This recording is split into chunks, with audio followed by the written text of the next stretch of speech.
Alam Sakti.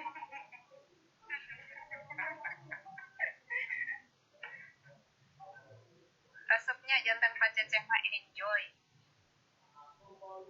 Iya. Beriga atas beratna mau jumaah itu. Ringkah mati. Tapi ripuh oke.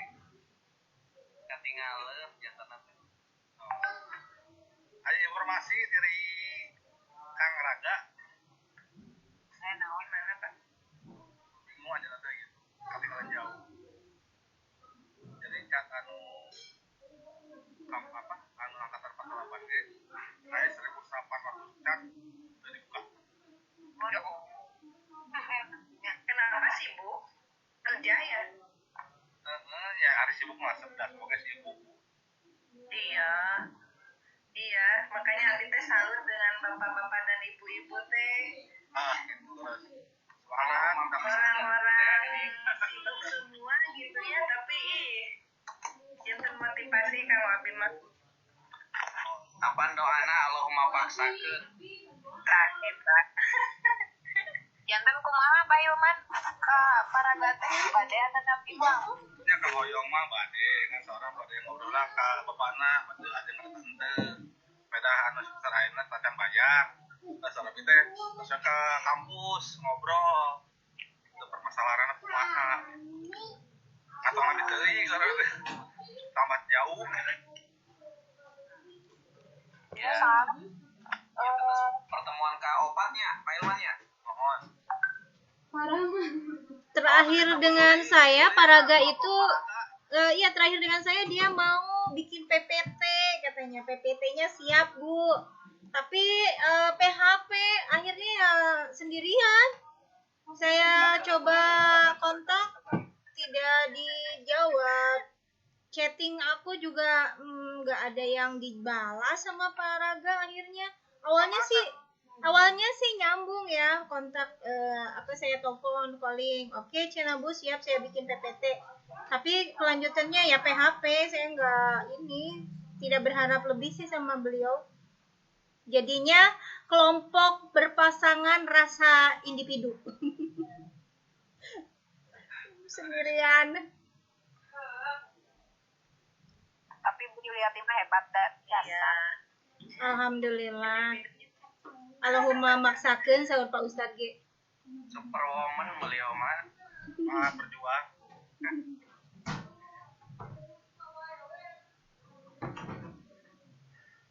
Kita sampai jam berapa? Kita sampai jam berapa ini disepakati aja, walaupun Ya, tidak. jam 5 beres Bu. Oh gitu. Ada yang ini Pak dosennya gitu mohon izin kita akan mulai. Siapa KM atau sekretaris yang Iya. menghubungi beliaunya dulu. Tapi di grup kan Pak Ustad udah ya, beliau udah izin Mulai ke aja. kita. Terus saya di grup. baik. Terus saya Tadi komen. minta izin katanya nggak akan datang. Screenshot sama harusnya mulai aja. Baiklah kita mulai ini walaupun baru 17 sudah 17. Siap ya? Siap. Baiklah kita mulai untuk pertemuan pada hari ini. Bismillahirrahmanirrahim. Assalamualaikum warahmatullahi wabarakatuh. Waalaikumsalam. Kami dari kelompok 3 yang beranggotakan Bapak Hilman Akbar, Ibu Yuliati Mulyana, saya sendiri Dede Nanitan ini, juga Pak Cece. Pada kesempatan ini, alhamdulillah, insya Allah akan memaparkan tentang tema yang sudah diberikan, yaitu pendidikan sebagai leading sector.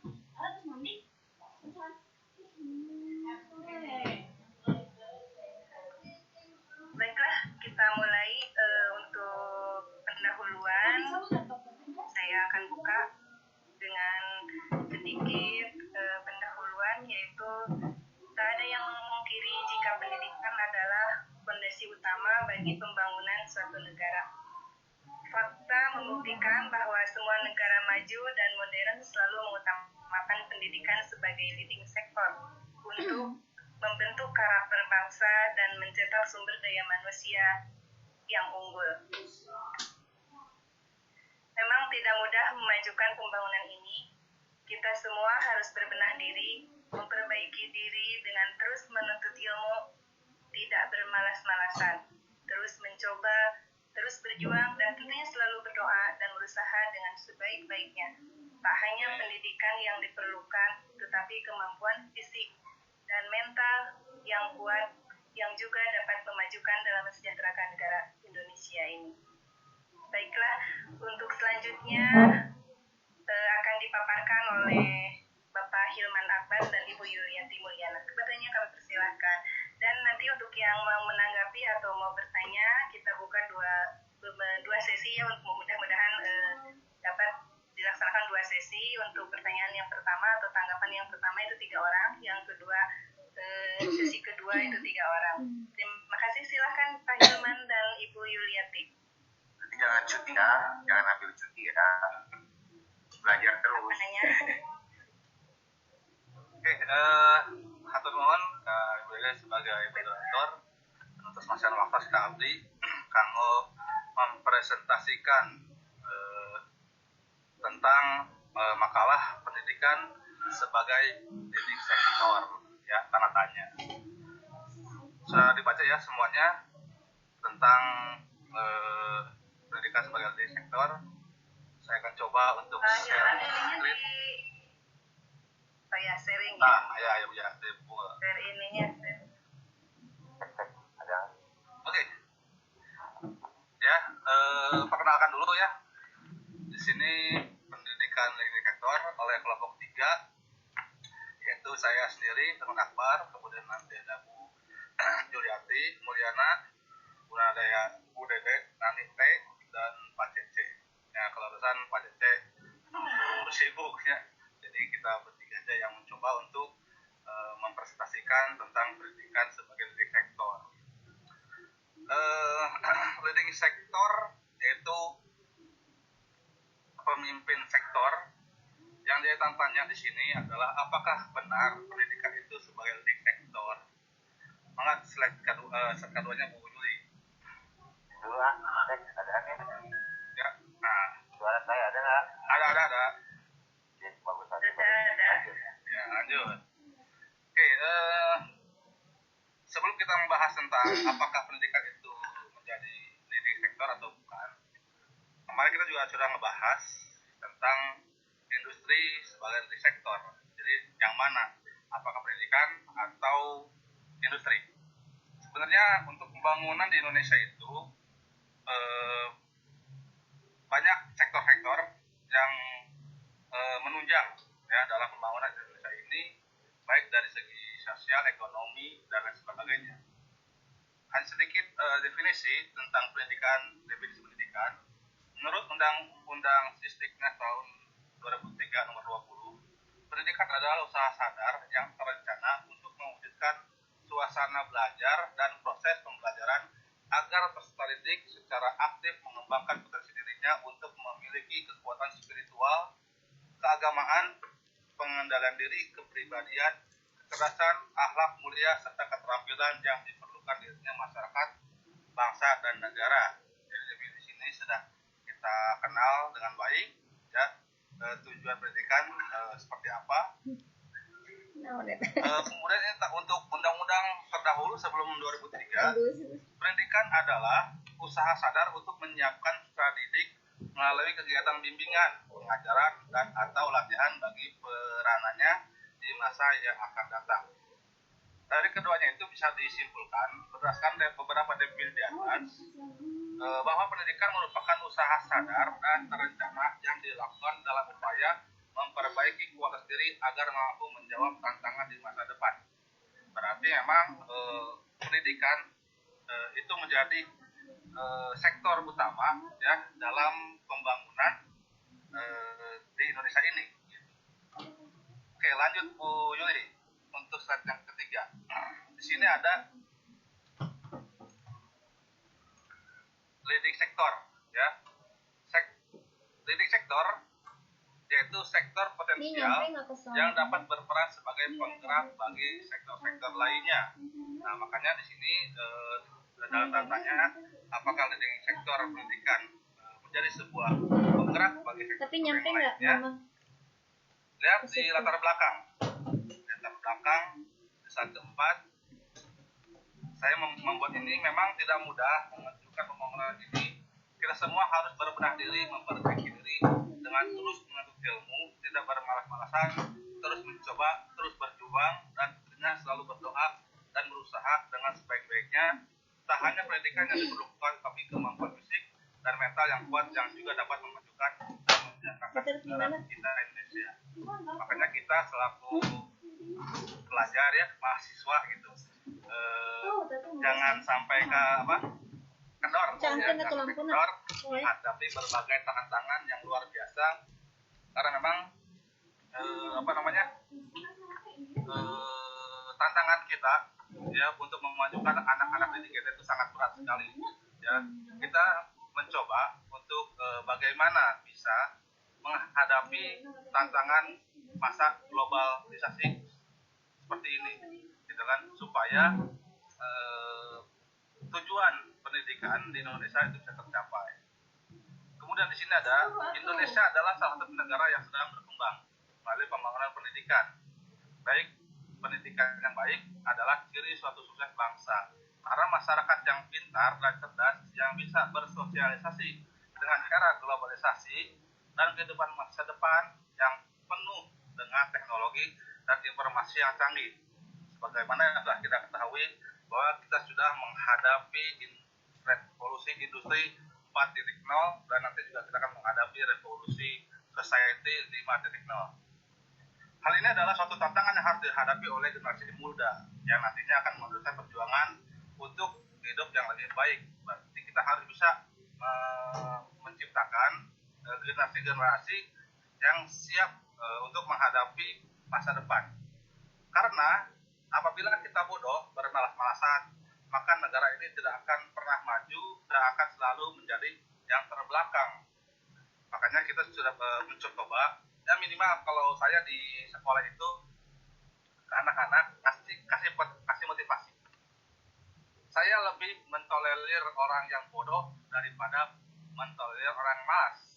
Kalau orang yang bodoh memang kemampuannya sedikit, tapi ketika dia ada keinginan untuk istilahnya rajin, ya mengetahui batasan kemampuannya, karena ada proses, karena ada keinginan untuk maju, selalu akan maju.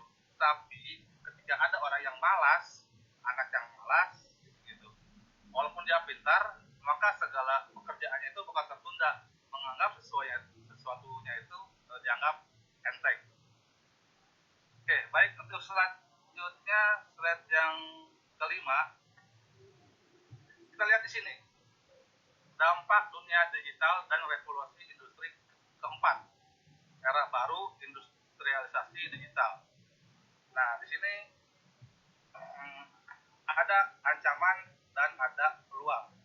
Yang pertama, secara global, era digitalisasi akan menghilangkan sekitar 1 sampai 1,5 miliar kerja sepanjang tahun 2015 sampai 2025. Karena digantikannya posisi manusia dengan mesin otomatis menurut Leonhard Futuris. Ya, berarti memang tantangan generasi kita untuk ke depan, ya, bagaimana kita menciptakan anak-anak atau generasi penerus itu dalam menghadapi era industrialisasi yang digital ini, sehingga tenaga mereka terus kepakai, ya, tenaga mereka terus terpakai. Udah di desa ini udah. Gimana Pak? Di desa? Sangat Pak, kami di kampus. Ya, oke. Nah, Bu Yuli, punten ini slide-nya dilihat di slide kelima, gitu ya. Itu yang pertama ancamannya, karena nanti ada pergantian manusia menjadi robot, sudah masuk ke mesin, seperti kan film robot, tapi kan. Yang kedua, estimasi bahwa di masa yang akan datang 65% murid sekolah dasar akan bekerja pada pekerjaan yang belum pernah ada di hari ini, ya. Makanya kita mencoba untuk mendidik anak kita bukan cita-cita mau jadi apa, tapi cita-cita kalian mau membuat apa ya untuk kedepannya. Gitu kan. Ya walaupun itu hanya teori, ya tapi minimal kita sudah maksimal untuk apa menanamkan motivasi kepada anak supaya nanti 20 tahun ke depan atau 10 tahun ke depan kalian akan menghadapi tantangan-tantangan yang sangat luar biasa ya, tantangan-tantangan yang harus kalian hadapi gitu, karena nanti ya, kalian akan bersaing dengan tenaga-tenaga ahli, pakar-pakar mungkin ya gitu. Makanya kita harus bisa benar-benar menciptakan anak-anak yang luar biasa ya. Oke, peluangnya di era digitalisasi berpotensi memberikan peningkatan atau tenaga kerja hingga 2,1 juta pekerja baru pada tahun 2025. Nah, di sini peluangnya, jadi kalau misalkan nanti anak tidak bisa mengembangkan potensinya dari sejak dini, ya, maka nanti akan sulit, gitu, akan keberatan ya untuk menghadapi masa depan, gitu. Makanya jangan sampai anak-anak itu terlena dengan media, dengan smartphone, dengan gadget dan lain sebagainya yang membuat mereka itu terlena, sehingga potensi yang ada dalam diri mereka itu banyak digantikan oleh pemikiran-pemikiran yang lain ya, sehingga anak-anak itu sulit untuk mengembangkan pola pikirnya sendiri ya. Jadi tetap anak juga harus bisa mengembangkan potensi yang ada dalam diri sendiri.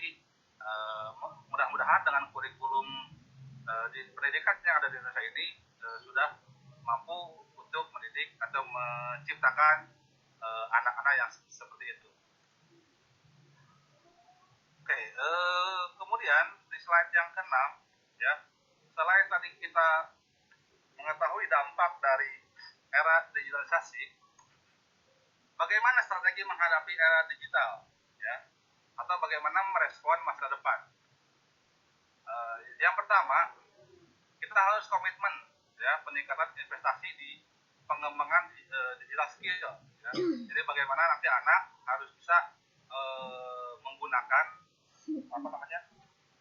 media-media pembelajaran atau sesuatu yang berhubungan dengan digitalisasi ya, sehingga mereka mampu untuk menguasai ya, minimal dia bisa menguasai komputer ya, seperti Office ya, Word, Excel, PowerPoint dan lain sebagainya. Itu minimal dasarnya ya, sehingga mereka tidak terlalu gaptek ya dalam teknologi mengenai aplikasi-aplikasi yang bersifat digitalisasi digital. Kemudian yang kedua, selalu mencoba menerapkan prototipe teknologi terbaru, learning by doing, belajar untuk bekerja gitu. Jadi anak diajarkan untuk bisa mandiri ya, untuk mandiri belajar sambil bekerja. Makanya di kurikulum 2013 itu kan banyak ada memberikan stimulus-stimulus kepada anak. Jadi si guru itu tidak langsung memberikan materi pembelajaran, tapi memberi rangsangan dulu kepada anak sehingga anak tersebut bisa meresponnya. Setiap anak itu mempunyai respon yang berbeda-beda, makanya kita bisa menilai secara otentik kepada anak tersebut mengenai stimulus yang kita berikan kepada anak. Kemudian yang ketiga, menggali bentuk kolaborasi baru bagi model sertifikasi atau pendidikan dalam ranah peningkatan digital skill ya. Nah, makanya sekarang sudah muncul LSP untuk mensertifikasi, menguji kemampuan seorang pendidik mengenai kemampuannya di bidang masing-masing. Apalagi sekarang nanti ada uji AKM ya, asesmen kepada guru tentang atau dengan siswa kemampuan potensi yang ada di dalam diri siswa. Baik nanti diuji secara bahasa verbal atau bahasa non verbal atau matematik dan lain sebagainya. Kemudian yang keempat, dilakukannya kolaborasi antara industri, akademisi, dan masyarakat untuk mengidentifikasi permintaan dan ketersediaan skill bagi era digital di masa datang. Ya, makanya untuk tingkatan SMK itu sudah banyak MOU bekerja sama antara dunia pendidikan akademisi dengan dunia industri ya, studi yang sekarang namanya IDUKA. Tapi memang di situ juga ada kesulitan di mana para pemegang industri yang sekarang itu sulit sekali untuk bekerja sama dengan sekolah-sekolah karena memang dikhawatirkan terlalu banyak permintaan mungkin ya, termasuk terlalu banyak keinginan-keinginan dari pihak sekolah kepada pihak industri gitu kan. Padahal seharusnya mereka harus memikirkan bagaimana masa depan perusahaan mereka, bagaimana masa depan pendidikan, sehingga adanya regulasi ya penyerapan tenaga kerja.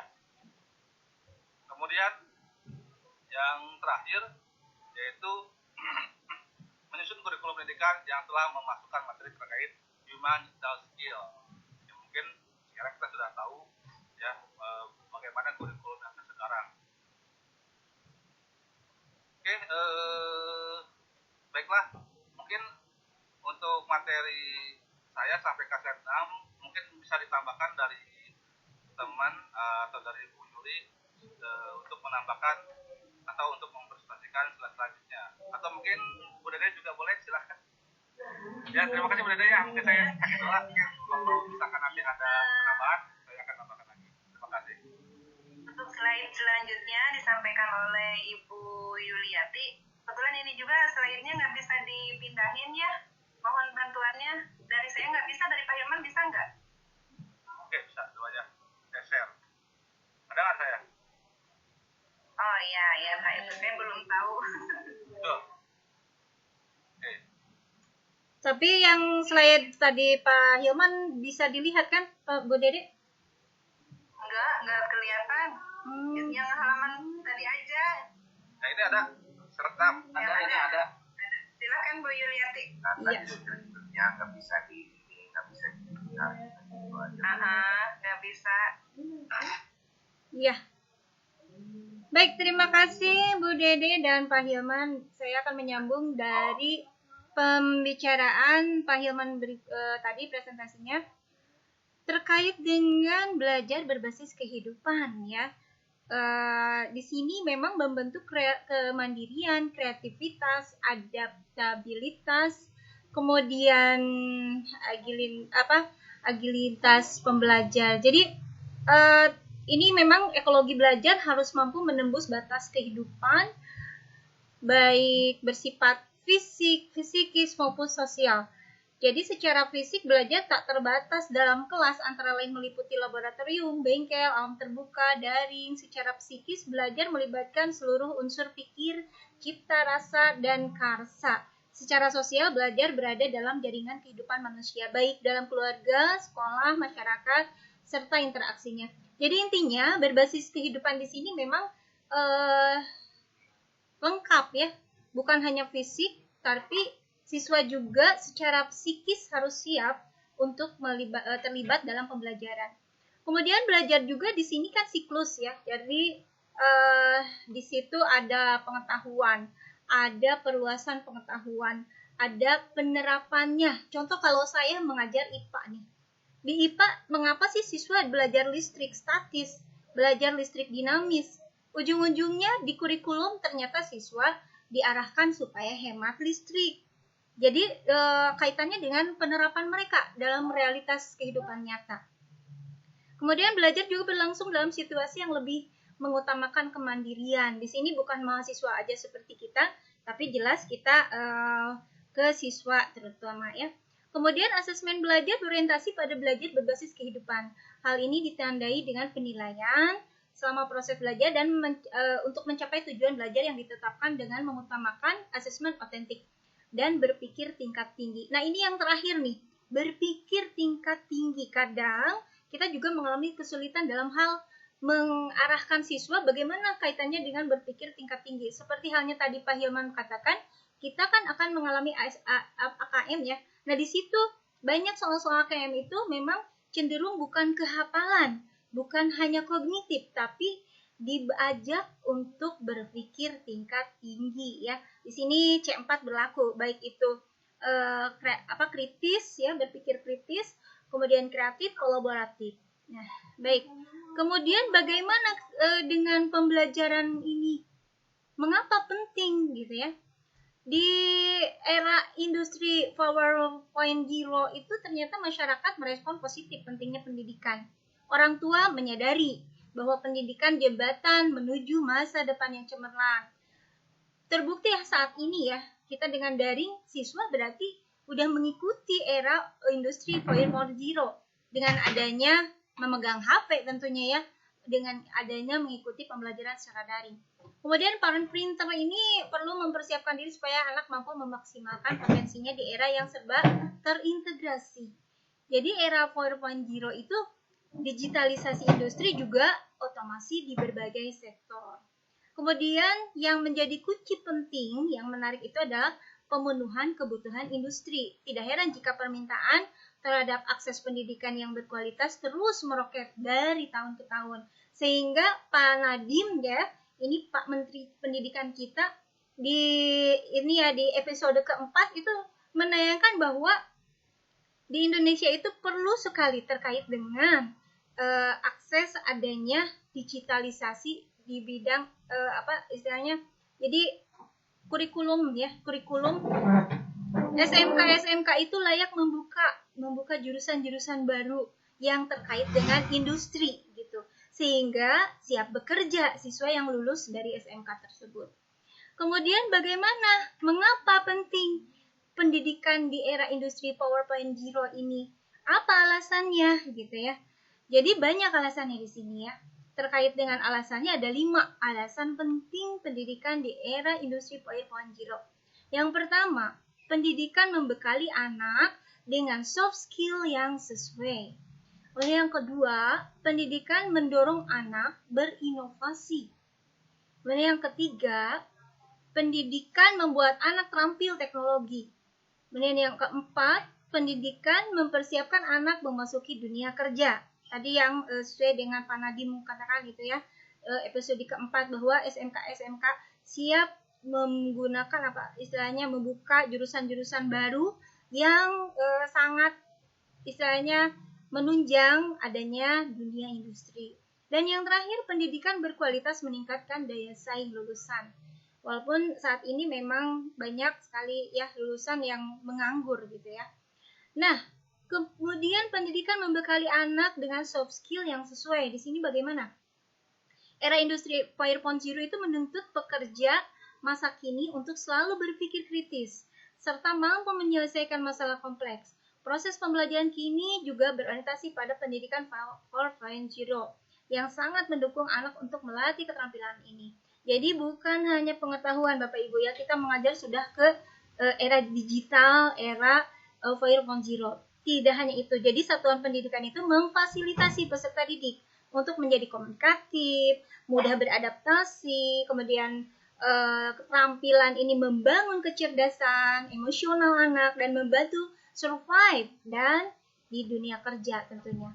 Kemudian pendidikan ini berinovasi untuk mendorong anak inovasi. Jadi bukan hanya duduk dengar diam saat ini ya, yang seperti sebelum-sebelumnya hanya dengan ceramah, duduk dengar diam, tapi kita melatihkan kepada siswa, mendorong siswa untuk bisa berinovasi. Ini tugas siapa? Bukan satuan pendidikan saja, tapi tugas kita semua. Walaupun satuan pendidikan merupakan salah satu penggerak riset, dan banyak sekali temuan-temuan terkini yang lahir di sana ya. Jika parent pinter ingin supaya anak bisa kreatif, inovatif, maka studi pendidikan tinggi menjadi pilihan yang tepat gitu saat ini gitu ya. Kemudian pendidikan ini membuat anak terampil teknologi. Di era industri 4.0 ini membuat penggunaan teknologi menjadi satu hal yang mendasar. Pendidikan di era ini pun juga sudah memanfaatkan teknologi yang canggih. Misalnya, sistem pembelajaran daring. Kemudian, pentingnya pendidikan di Indonesia tidak hanya akan mendorong anak untuk terampil menggunakan peralatan teknologi, tapi lebih ke anak tahu bagaimana menggunakan secara efektif dan yaitu problem solving. Jadi, menyelesaikan masalah. Sekali lagi, bukan duduk dengar diam ya, bukan 3D. Kemudian, pendidikan ini mempersiapkan anak memasuki dunia kerja. Bagaimana memasuki dunia kerja? Pengetahuan dan keterampilan menjadi bekal awal, bukan hanya pengetahuan, tapi juga keterampilan. di mana anak meniti karir, tumbuh menjadi pribadi yang mandiri, kemudian turut berkontribusi. Kemudian tidak sedikit yang menyediakan bimbingan karir, mendorong peserta didiknya yang mengambil program magang, misalnya. Bahkan ada juga yang programnya itu tentu memberikan jaminan, ya, jaminan langsung kerja itu setelah lulus. Walaupun di SMK memang mendukung ya itu dengan program magang, kalau terpakai di dunia kerjanya, dia begitu lulus bukan melamar, malah udah dilamar oleh perusahaan. Jadi lulusan-lulusan yang berkualitas, orang membutuhkan ya, industri-industri ini membutuhkan lulusan-lulusan yang seperti itu. Kemudian pendidikan yang berkualitas itu yang bagaimana? Meningkatkan daya saing lulusan. Nah, meningkatkan daya saing ini bukan menjadi rahasia jika industri mengincar industri ini lulusan terbaik. Dan tentunya ya unggul, ya. Yang jelas terlihat di saat mereka melakukan proses pembelajaran saat magang, bahkan industri itu berani membayar fresh grade ya dengan gaji yang kompetitif dan bahkan menggiurkan ya, lumayan tinggi. Baik, kesimpulannya saat ini pemaparan kelompok 3, pendidikan 4.0 adalah fenomena yang muncul untuk merespon kebutuhan munculnya revolusi industri keempat, di mana manusia dan mesin diselaraskan untuk mendapatkan solusi, memecahkan masalah, dan tentu saja menemukan kemungkinan inovasi baru. Kemudian yang kedua, pendidikan Islam ya diharapkan untuk memberikan respon positif terhadap pendidikan ini, terhadap sistem pendidikan yang memiliki tipologi berbeda dengan sistem pendidikan Barat tentunya. Kemudian tantangan pendidikan Islam juga harus dihadapi di era global ini. Adalah kebodohan ya, kebobrokan moral dan hilangnya karakter Muslim saat ini. Ada 3 intelijensi dasar siswa, yaitu intelektual, emosional, juga moral. Nah, ketiga aspek ini wajib diberikan dan ditanamkan pada diri siswa, kemudian sekuat mungkin, sekuat-kuatnya, agar mereka siap menghadapi perkembangan zaman yang terus berkembang di era revolusi industri 4.0. Baik, itu kurang lebih rekan-rekan Bapak Ibu guru mahasiswa S2 angkatan 48 itu yang bisa kami haturkan. Hatur nuhun, terima kasih. Saya kembalikan kepada moderator. Silakan Bu Dede. Oh, Bu Dede.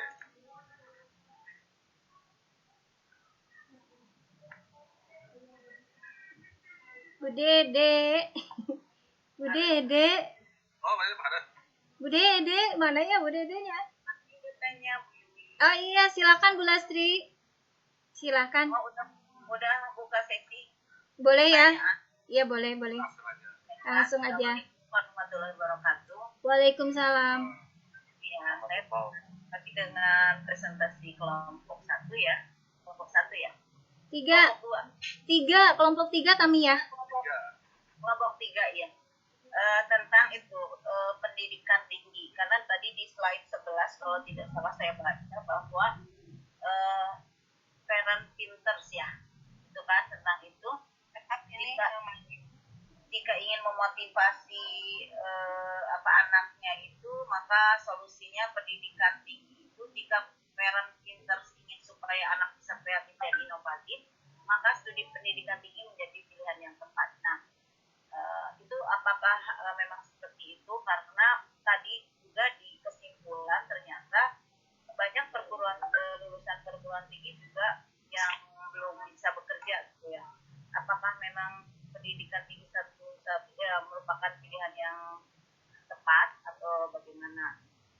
Kemudian solusi untuk tadi ketika pendidikan tinggi itu sudah sudah tidak diharapkan masyarakat, ternyata banyak fenomena yang sarjana menganggur itu.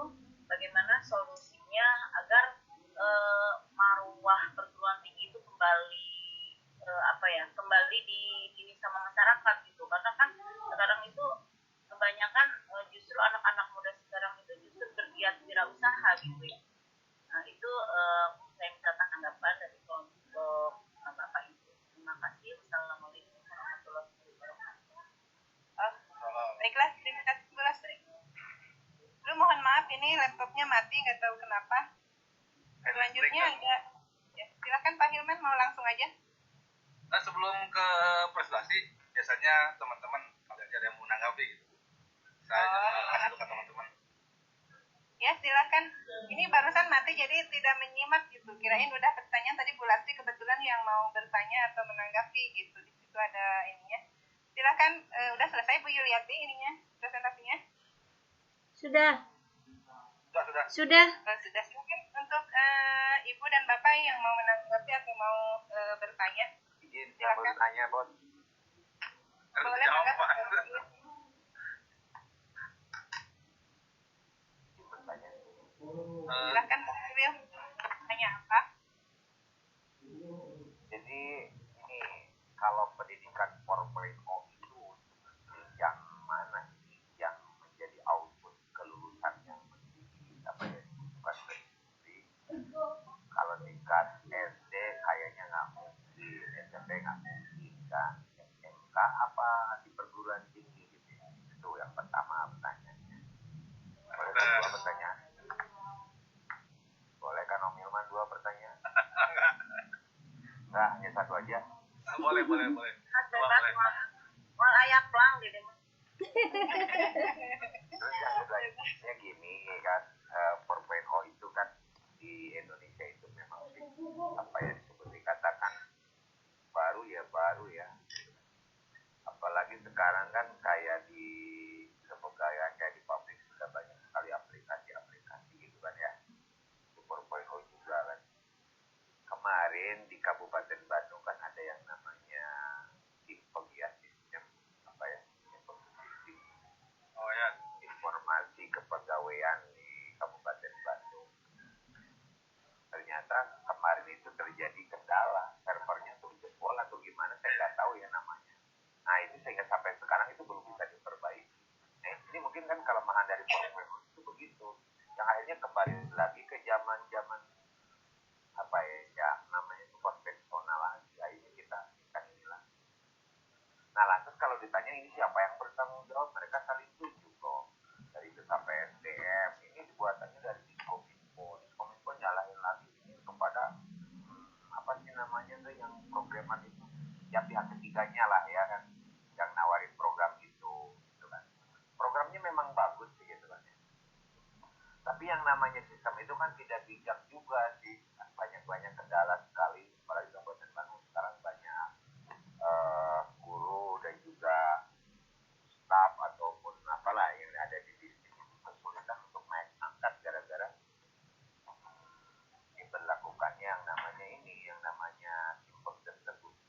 Nah barangkali saya mau diskusinya ataupun jawaban tanggapan dari kelompok berapa sih kelompok itu? Tiga. Nomor 3, Pak. Nomor 3. Oh, saya nomor 1, Pak.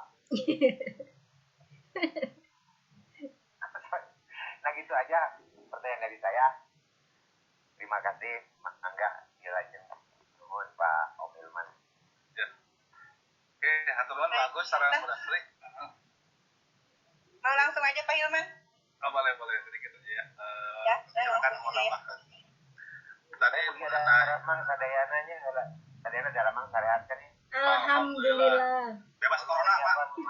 Ya. Pak Gojali semuanya sehat semua ya, Bu Ajiani semuanya tuh, Bu Titi, Bu Lasri. Pokoknya semuanya susah sih kalau disebutin satu-satu persatu.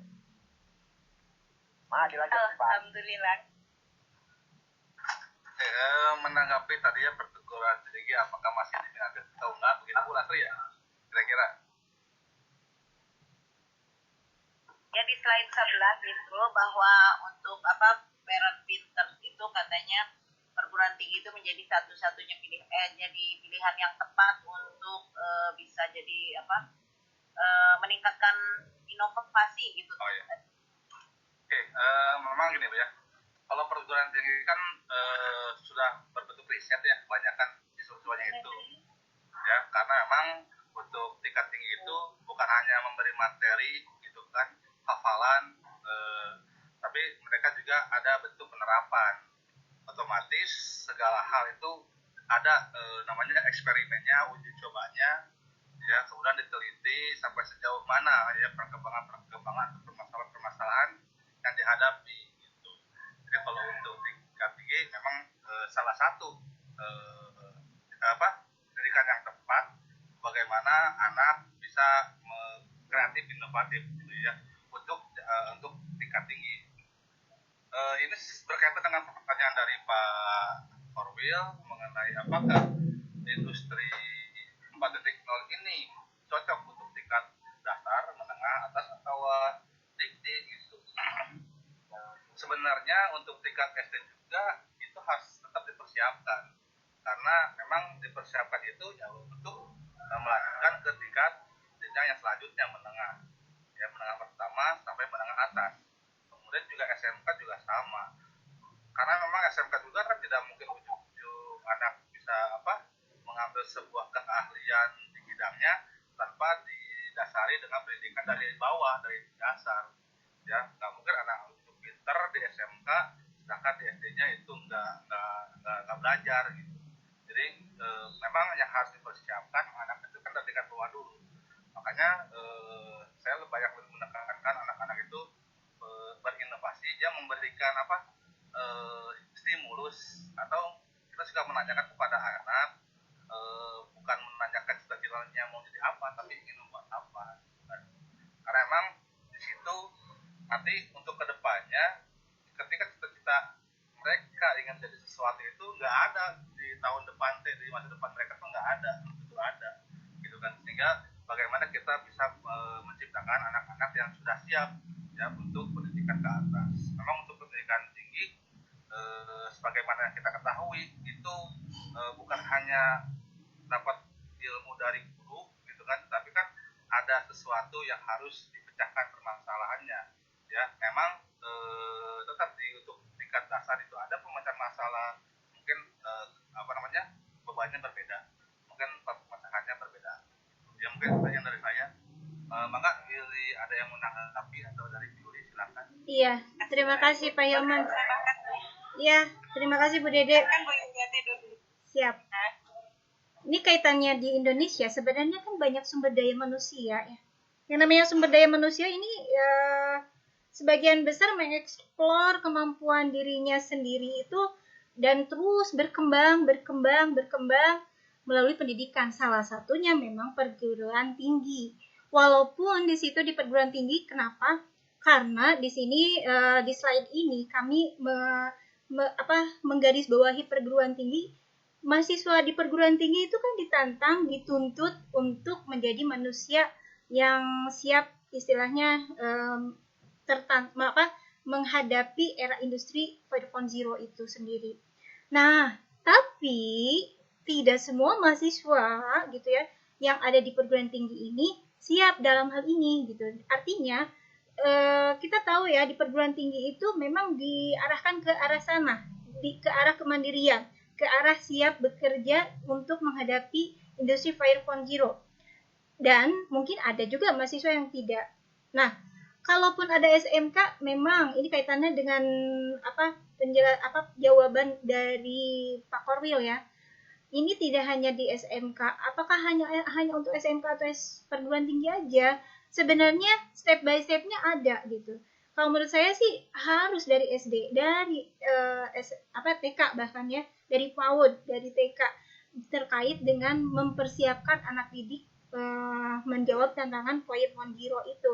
Kemudian Jessie Manjuntak juga ya, saya membaca di salah satu artikel bahwa Jessie Manjuntak itu mengkategorikan 3 pengangguran ini.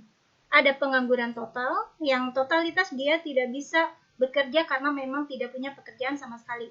Ada pengangguran setengah gitu ya, setengah menganggur, artinya dia punya pekerjaan tapi tidak bidangnya.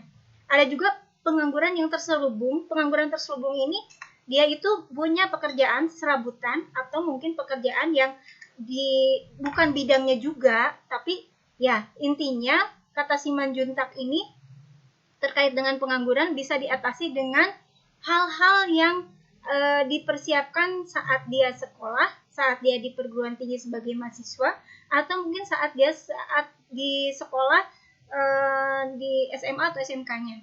Dan kita tahu semua ya bahwa SMA itu tidak cukup di SMA. Ketika anak Bapak dan Ibu sekolah di SMA, sebaiknya SMA itu kan jembatan dari SMP ke perguruan tinggi. Sebaiknya memang ke perguruan tinggi gitu ya.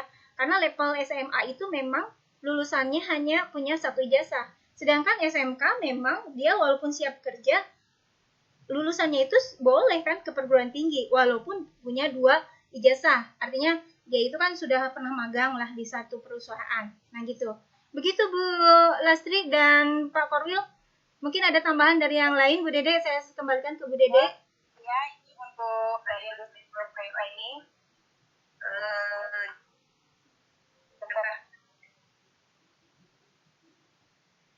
Ini pakai HP juga. Tapi terdengar jelas. Untuk industri 4.0 ini sebenarnya udah disiapkan juga dari pendidikan anak usia dini ya.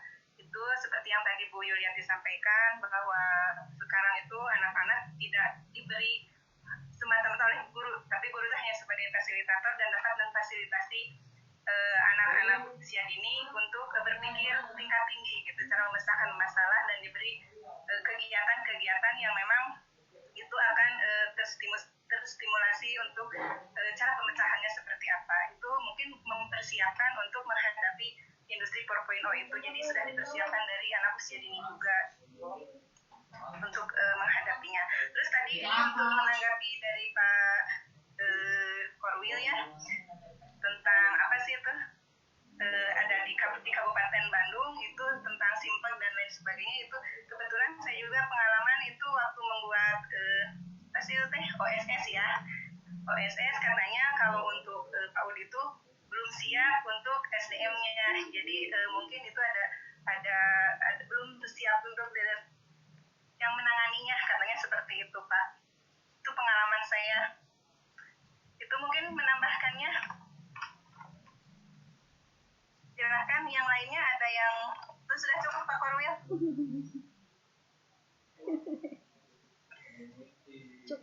Cukup lah Pak Korwil. Cuma itu yang jenjangnya mana di output yang untuk 4.0 itu yang dibutuhkan industri itu apakah tingkat SMK atau perguruan tinggi atau gimana? Oh, untuk jenjangnya. Ya kan kalau di industri paling kita hanya mengenalkan saja ini 4.0 seperti ini kan gitu, tinggal buka laptop lah. Tong ributnya sama lagi kuliah. Kalau tadi jenjang tadi sudah saya sampaikan, favoritnya menuju ke belakang tadinya. Ya bahwa anak-anak itu memang harus dipersiapkan dari tingkat dasar Pak, karena emang nggak mungkin anak-anak itu sudah mampu nanti di SMK atau di perguruan tinggi tanpa ada tingkat dasar. Ya minimal yang hal kecil lah, cari hitung, baca tulis hitung. Nah ujung-ujung SMK yang nggak bisa gitu kan. Maka tetap untuk menghadapi revolusi ini dari sejak dini, apalagi tadi Bu Julia juga mengatakan dan Bu Dede bahwa anak usia dini juga harus tetap dipersiapkan ya untuk menghadapi revolusi ini. Gitu. Nah itu Pak Korwil. Jadi tetap dari SD menengah pertama sama atas bahkan SMP dan perguruan tinggi juga yang harus dipersiapkan. Tadi mengenai masalah teknologi Pak Korwil ya, memang di kita itu banyak terkendala. Bahkan sampai saya kan juga sebagai operator SMK, ketika kemarin aja awal-awal mau ada pemberian kuota ya pada guru didik itu banyak kendala. Ya kalau misalkan bisa dikatakan kehoyong gede tenaga kurang gitu Pak. Ya, jadi kehoyongnya aja. Caranya apa sih? Ya karena emang tadi servernya gitu Pak, ketika akan menggunakan program-program itu memang di pusat kebanyakan servernya itu masih kalah servernya dengan yang ada di SMA gitu Pak. Ya tingkatnya udah tingkat tinggi di server itu mungkin ada beberapa ya, karena memang menghadapi kemungkinan yang bakal berat terjadi, apalagi sampai ke tingkatan untuk internet juga sampai ke berapa giga itu lebih tinggi, sedangkan di pusat itu masih rendah gitu kan. Makanya bahkan didapat juga ketika kemarin juga penggunaan PMP ya, penilaian mutu juga berat untuk online itu berat, makanya mereka mencoba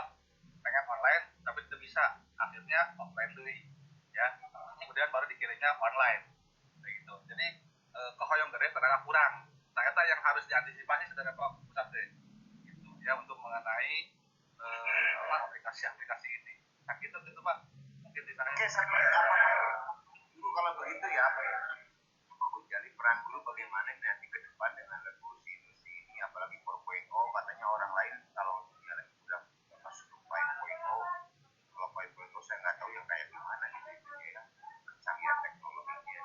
4.0 aja kita baru tahu hanya ya online aja begitu kan, tentang aplikasi kayak begitu. Jadi maksud saya guru ini bagaimana nantinya gitu kan, peran guru dengan revolusi 4.0 ini, apakah guru disingkirkan atau diganti dengan apa?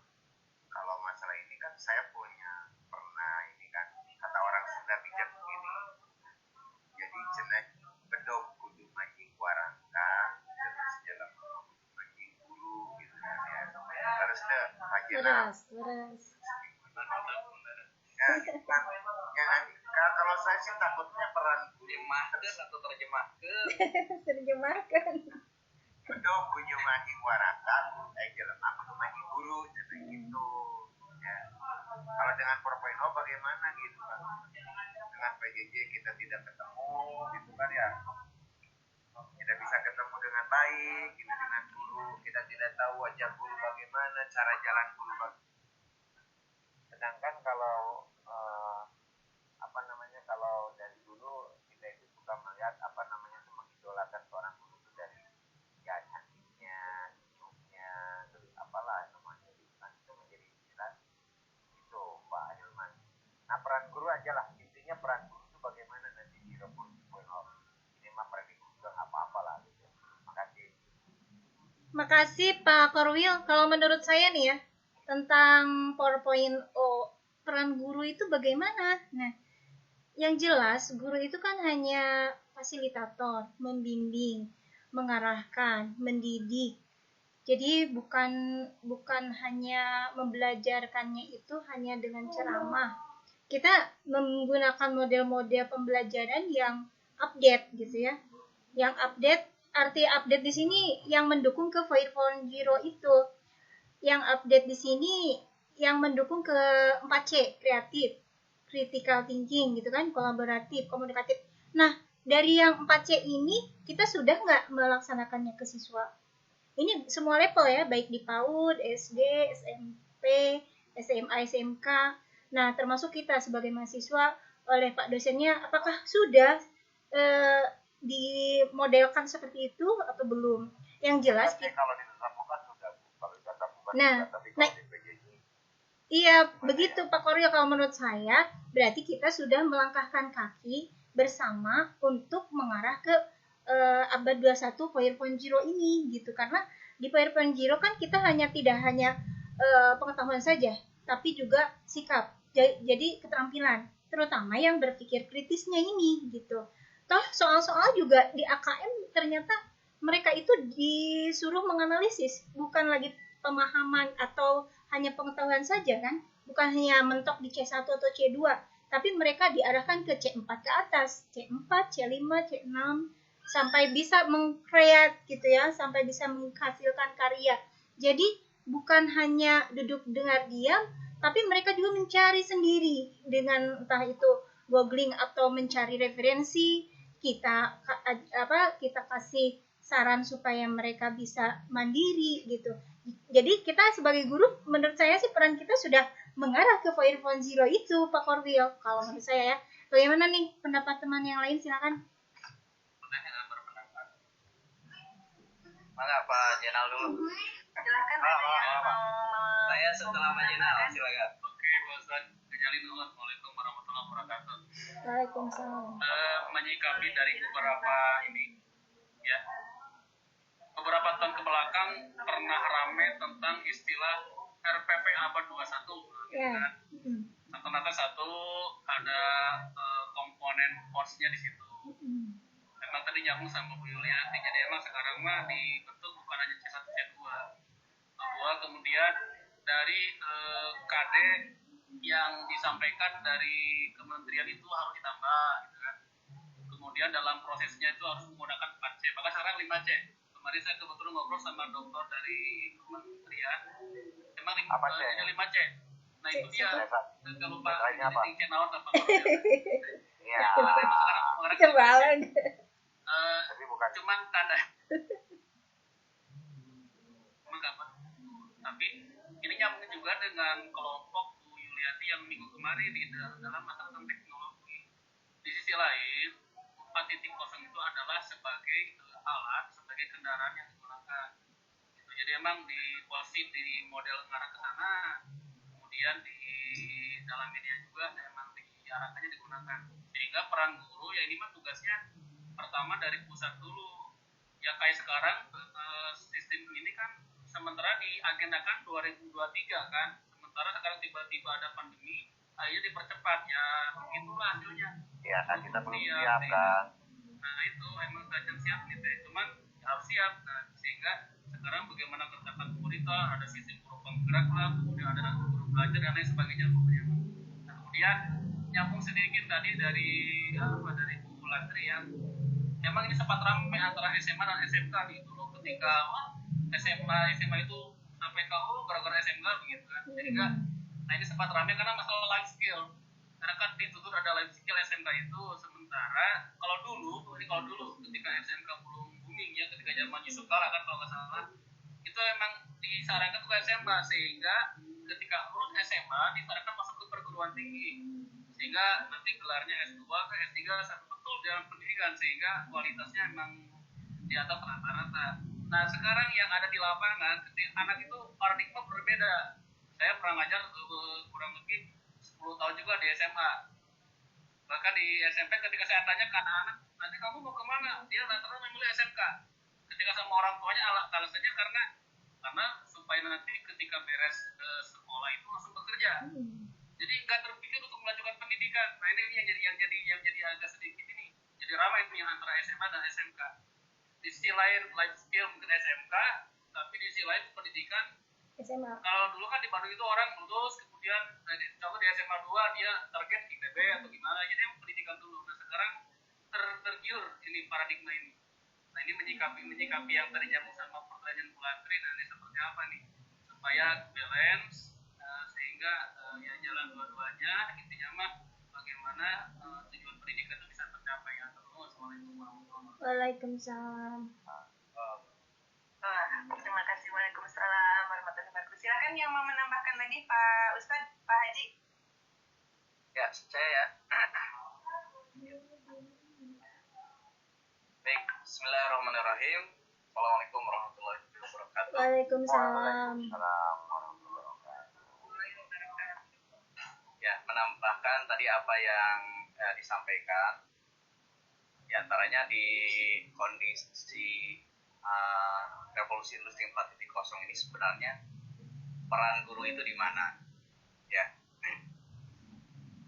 saya sih melihat peran guru itu kan setidaknya ada 3 ya.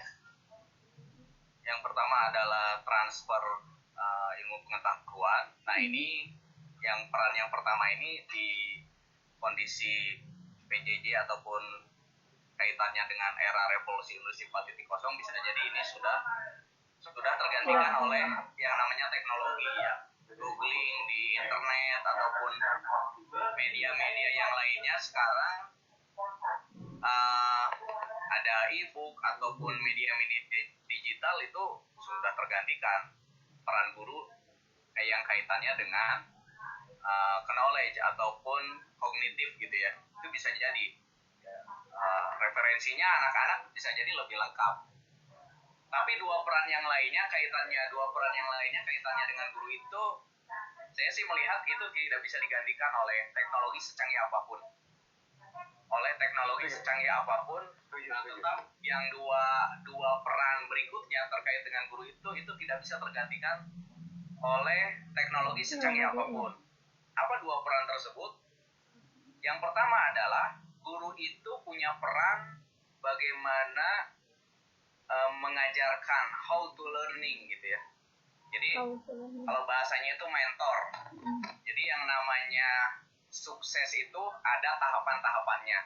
yang namanya sukses itu ada jalannya, yang namanya sukses itu ada petanya gitu. Nah itu tidak akan didapatkan dari teknologi secanggih apapun. Kenapa? Karena itu kan berdasarkan pengalaman. Ada istilah kalau dalam bisnis ada istilah mentor atau coaching, dalam istilah apapun itu selalu ada itu peran di situ. Ada yang membimbing, ada yang mengarahkan. Nah ini tidak akan tergantikan oleh teknologi secanggih apapun. Ini peran yang pertama yang tidak bisa digantikan. Nah, peran yang kedua yang paling luar biasa itu yang tidak bisa digantikan oleh teknologi adalah peran motivasi. Ya. Jadi robot tidak akan bisa memberikan motivasi dalam pengajaran model apapun, metode apapun. Tapi motivasi itu hanya bisa diperankan oleh seorang guru, ya, seorang mentor, seorang coach gitu ya, atau seorang murabi, seorang ustadz, seorang kiai, itu tidak bisa digantikan ya. Apalagi kalau berbicara berkahnya seorang guru, berkahnya seorang ustadz, ya itu tidak bisa digantikan oleh teknologi secanggih apapun. Nah, menghadapi tantangan revolusi industri 4.0 ini, maka dua peran penting guru ini harus tetap ada sehingga mau tidak mau guru-guru itu sekarang memang harus bisa beradaptasi dengan situasi dan kondisi yang ada. Ya, sekarang kan ada teori istilahnya agile ya, agile nulisnya ya. Jadi agile itu adalah cepat, adaptif, kemudian responsif gitu ya. Ini yang sangat dituntut. Makanya tadi misalkan siap tidak siap seorang guru dengan kondisi-kondisi sekarang, ya harus belajar, harus siap. Ada perubahan-perubahan apa ya, kita dituntut untuk terus belajar, merespon apa-apa yang terjadi di luar sana. Kalau tidak seperti itu, ya guru nanti akan semakin ketinggalan, sehingga tadi apalagi dua peran guru yang tadi itu tidak dilakukan oleh seorang guru, oleh seorang pendidik, ya sudah, secara keilmuan dia sudah kalah oleh teknologi, terus secara bagaimana dia mengajar ataupun membimbing anak-anak juga sudah tidak dilakukan, apalagi misalkan peran guru sudah tidak memberikan motivasi, keteladanan dan lain sebagainya, ya sudah itu akhirnya akan ketinggalan. Ya. Nah, kemudian yang terakhir yang tadi, sejak kapan sih sebenarnya anak-anak kita disiapkan? Ya, saya setuju ya apa yang tadi disampaikan oleh Pak Hilman ya. Memang sejak kecil ya. Jadi sejak kecil anak-anak kita sudah disiapkan segala sesuatunya menghadapi revolusi industri 4.0 ini, terutama kaitannya dengan penyiapan karakter ya. Saya fokus penyiapan karakter. Jadi anak-anak kecil sekarang itu karena memang gadget gitu ya, HP gitu ya, gadget, kemudian aplikasi-aplikasi game online segala macam. Nah ini sebenarnya efek negatif ya dari revolusi industri 4.0. Nah bagaimana caranya? Berarti caranya adalah penguatan karakter. Penguatan karakter sejak kapan? Tentu saja penguatan karakter sejak kecil. Ya, tata krama. Bagaimana dulu termasuk nenek saya dulu mengajarkan bagaimana kalau misalkan ketemu dengan yang lebih dewasa, bagaimana kalau makan, sopan santun berbicara segala macam. Nah ini harus terus dikuatkan, dan peran-peran ini tentu saja tidak bisa tergantikan oleh teknologi secanggih apapun. Demikian tambahannya. Assalamualaikum. Waalaikumsalam. Haji, pencerahannya juga ya, bahwa peran guru itu tidak bisa digantikan oleh teknologi. Jadi untuk yang lainnya masih ada untuk pertanyaan atau tanggapannya. Dan ini silahkan. Saya bertanya sedikit Bu. Oh iya, mangga Denis, silahkan. Ya. Bismillahirrahmanirrahim. Nah ini tadi kaitan dengan ini kan pendidikan sebagai sektor utama ya, yang bisa jadi jembatan menuju nanti 4.0 ini ya. Nah itu. Nah paling yang tapi kenyataannya kata Bu Lasri tadi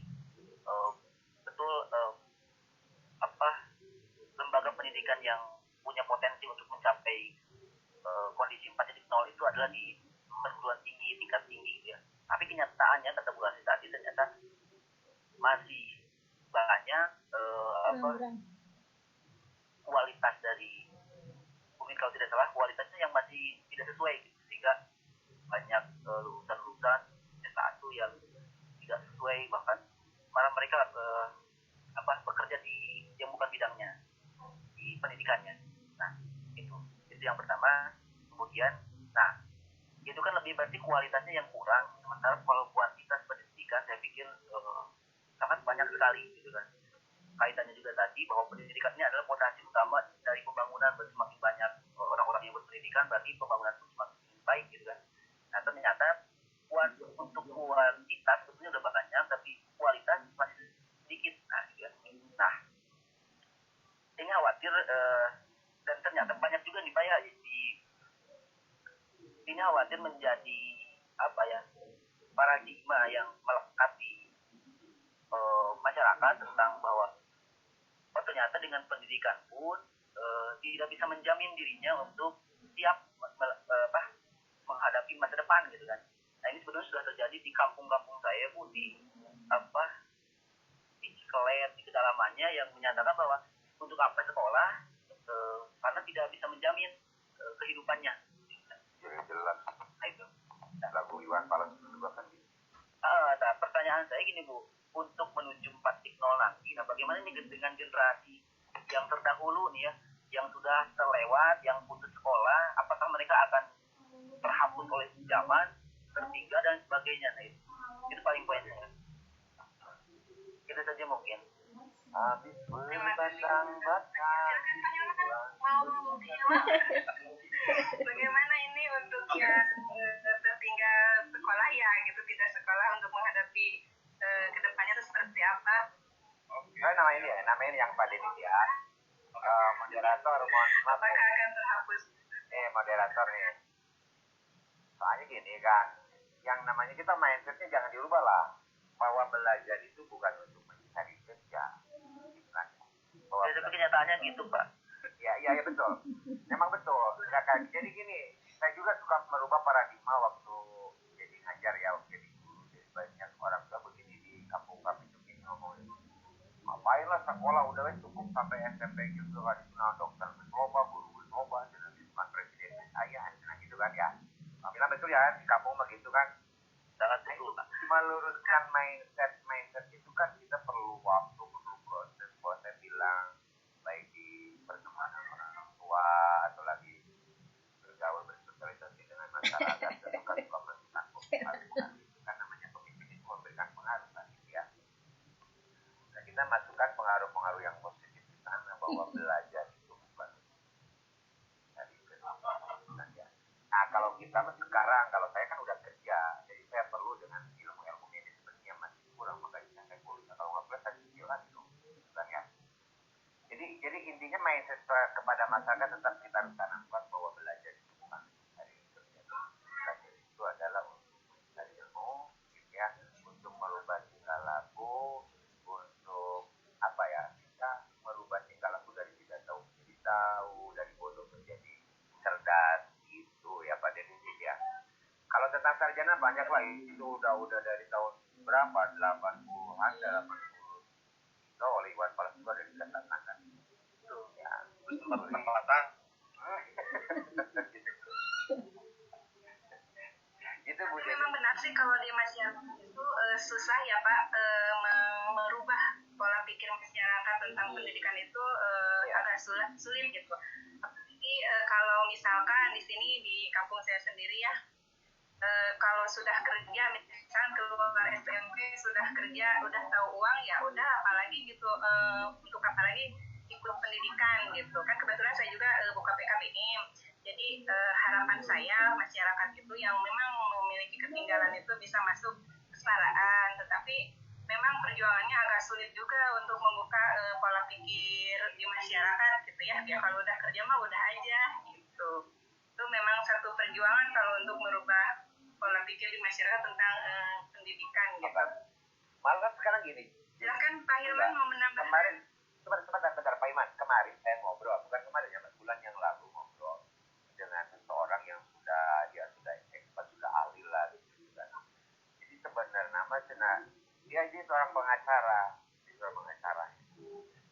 mau cina sebetulnya mah Kang Agus belajar di akademinya hanya mungkin ilmunya 10% loh.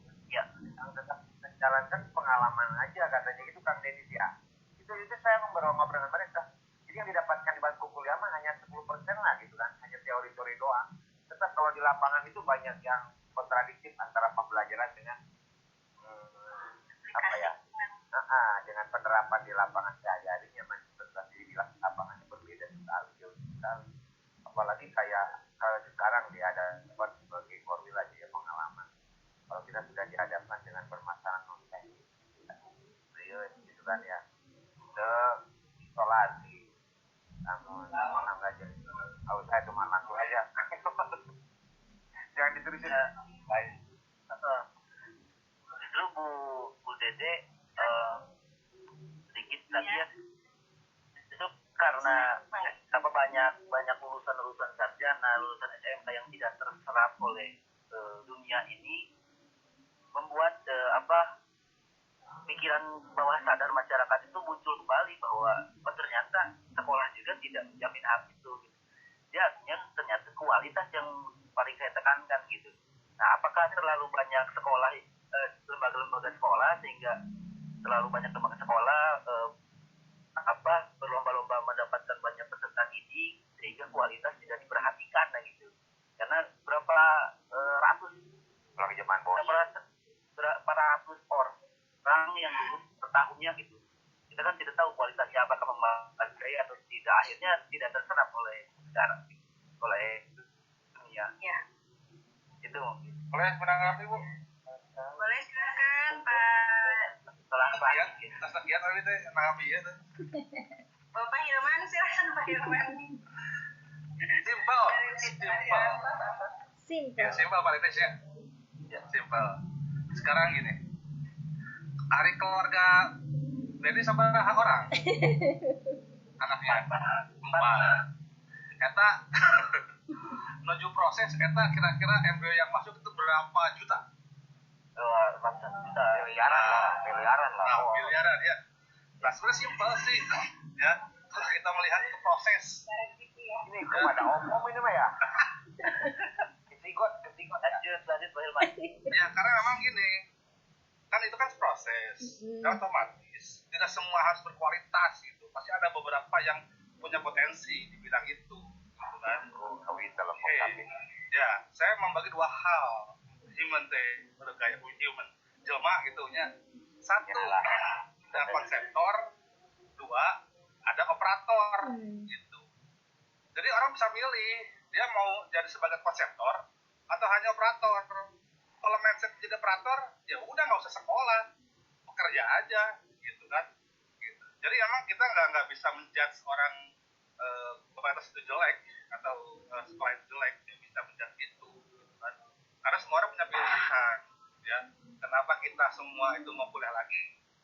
Ya, motivasi yang berbeda-beda, gitu kan. Ya. Tidak ada takdir. Kuatku milik. Iya.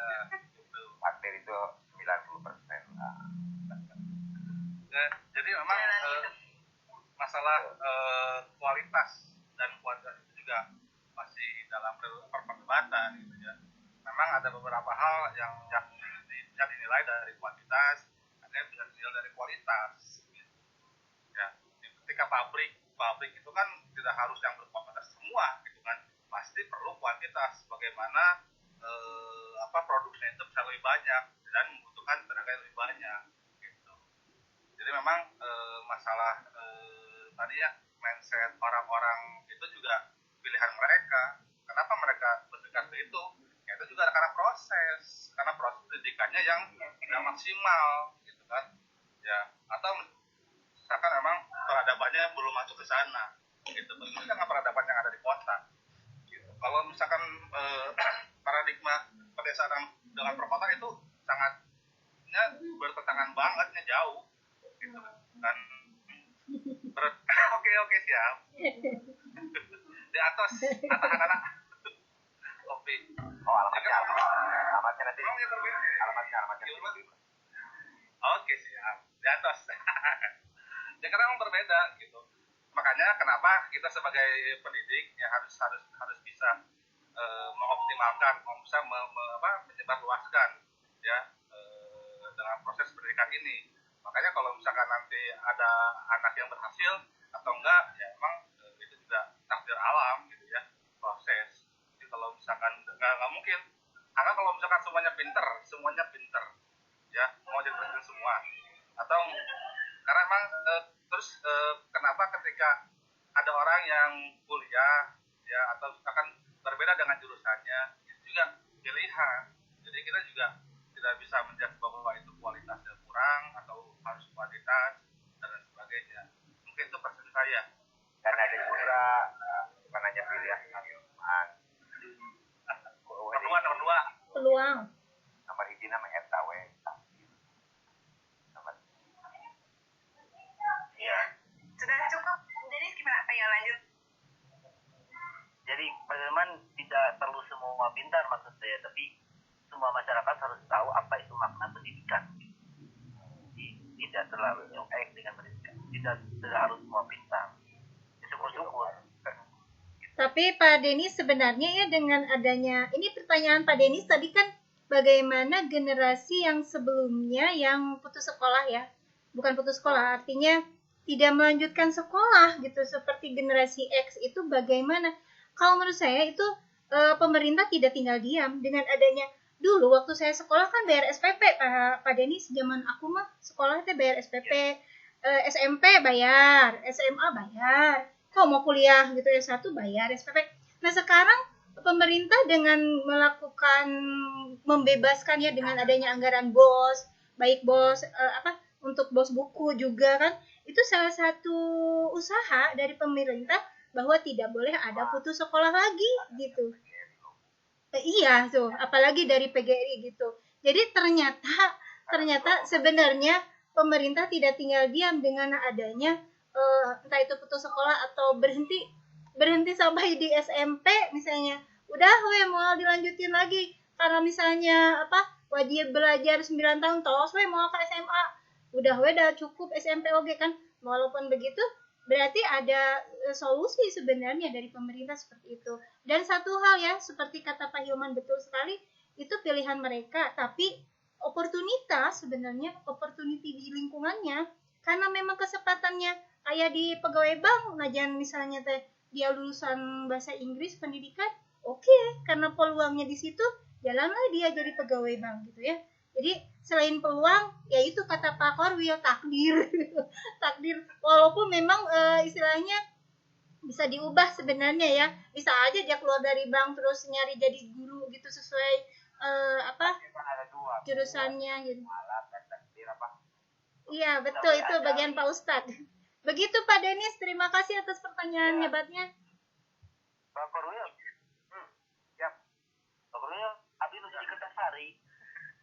Gua aja topi. Di Baden, Pak. SMP 2 Kertasari. Hai. Betul 5 meter ke saya mah. Sini aja TW. Siap. Sok tidur sini. Selok. Oke, di selok. Ya, Pak Denis ya? Ya. Oke.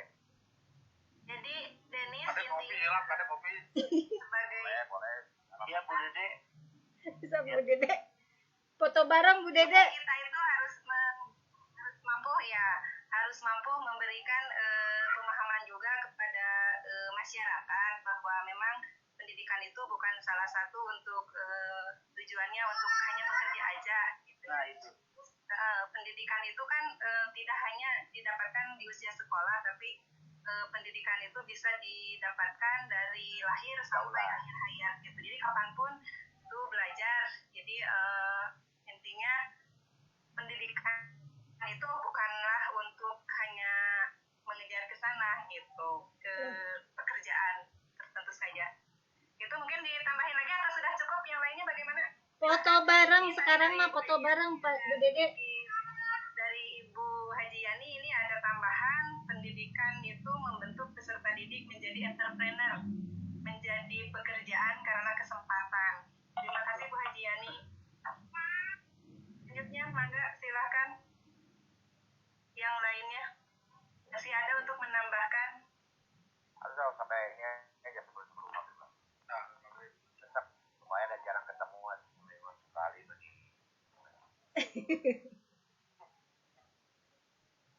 Pak Korwil Aku aja. cari ditamain nih. Ini saya agak tertarik juga nih ya dengan pendidikan. Apa? Bukan ini. Oh, Ayo, mangga silakan. Siapa lagi? dibuka PO. PO, mangga. Pak Iya, Korwil. tadi Pak Ilman tuh yang masalah SMK sama SMA tuh paradigma di masyarakat emang masih gitu tuh. Saya rata-rata ketika di SMP lulusan beberapa tahun ke belakang itu hampir 80% seorang kan dia nanti beres sekolah langsung kerja. Nah, jadi artinya mereka nggak, padahal banyak loh yang mampu gitu kan.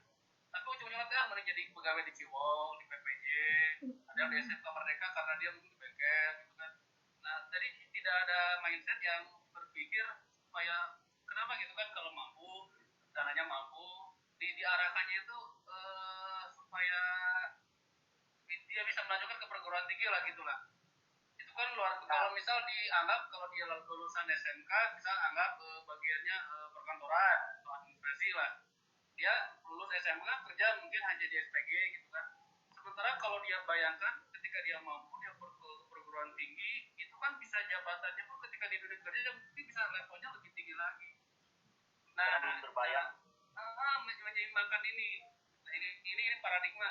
Ini jujur aja ya, karena saya merasakan seperti itu.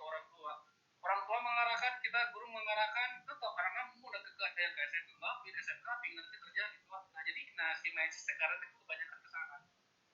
Nah, ini mah tambahan aja biar mengisi waktu tadi kata Pak Korwil. kan nambahin. Kalau saya aja kan kuliah udah usia berapa? Udah usia pahit. Ya, ini udah terlambat sebetulnya. Bukan apa-apa karena dulu juga bukan mau ini, nggak mau tidak ada maksudnya lain cahaya kuliah gitu loh Pak. Bukan tidak ada niat dari dulu. Dari dulu. Tapi kayaan lo makanya gitu kan, jadi saya nggak bisa. Tapi sekarang mah karena udah ya ada kerjaan, sedikit agak jadi guru gara-gara sertifikasi jadi rada nikah gitu kan ya. Saya kan tidak menapik dengan begitu. Nah itu kan hasil PGRI juga biasanya sama demo ke Jakarta gitu. Jadi masalahnya apa ya, masalah tentang yang tadi ini tentang bukan orang harus belajar nggak jadi. Sebetulnya kayak di sini aja Pak Jenal ya, kayak di kami banyak orang saya juga ngalamin itu bandar itu banyak saya juga itu nggak sekolahnya cuma tamat SD kali ya, tapi kalau dengan pengalaman dia tuh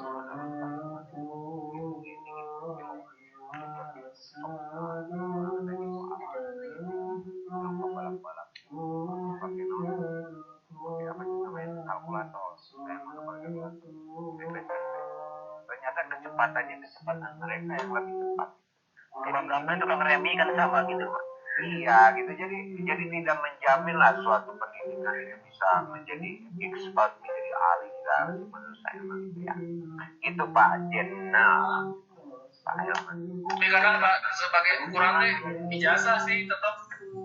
Ya, tapi yang tadi mah pilihan, Pak, itu pilihan dan proses. Ya. Dan karena makna pendidikannya masih bermakna pendidikan mencari keuntungan uang gitu. Jadi ketika mendapat uang tidak terpikir kembali, ternyata masih ketika melanjutkan pendidikan, wah ternyata itu bisa menghasilkan sesuatu yang lebih gitu. Ya, ada pilihan, proses dan sebagainya.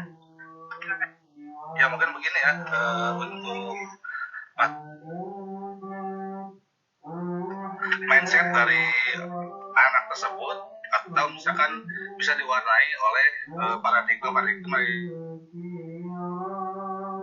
pengaruh dari lingkungan ya, sehingga ketika anak, tapi nggak semua sih, ini hanya kasuistik aja, tidak semua seperti itu. Bahkan ada orang tua yang pengen anaknya kerja, tapi ada anak yang punya potensi untuk orang kuliah keun wae teu di biayaan ku mamah jeung bapak gitu kan yang tiba mau yang kuliah ada yang begitu atau ada anak yang emang mindsetnya ya dipengaruhi oleh lingkungan ningali teman-teman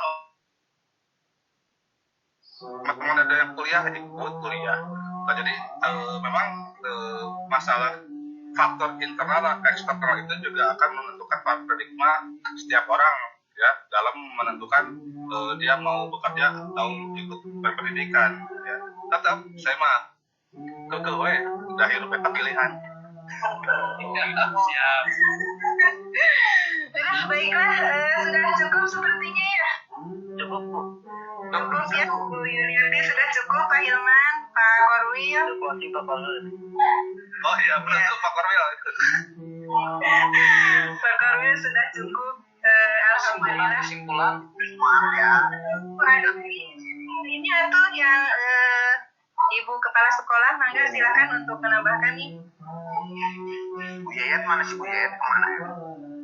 Bu Yayat tidak masuk. Usulan minggu depan cuti bersama, kenapa tidak ke Cisanti? Ima di luar itu. Jangan minggu depan saya ada acara. Kenapa kalau hujan aman nggak? Hujan aman nggak? Hujan. Aman nggak hujan? Tadinya rencana minggu sama ke sana Pak. Iya aman silakan ikut di atas dan semangat. Tuh anak kalau pribadi kan itu habis semua ya.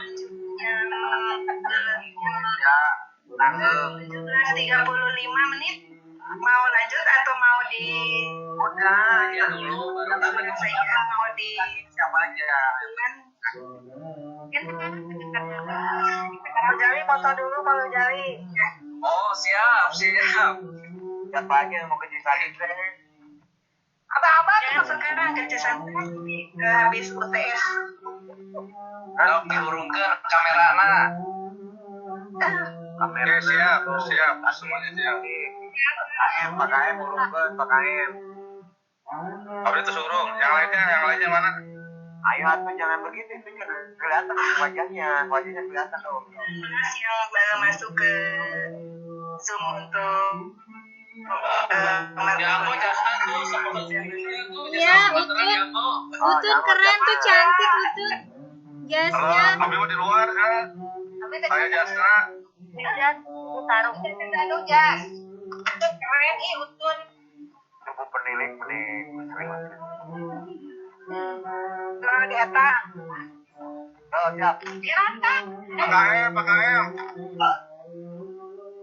Wajib nih PKM, Bu Ida. Nah Bu Nirmala, baca nih buka PKM, ada nih. Ada fotoan kita. Satu ya. Ya, satu.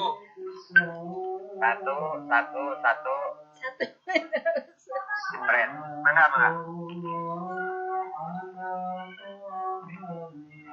Oke. Udah Pak Jali? Satu. Ya sudah.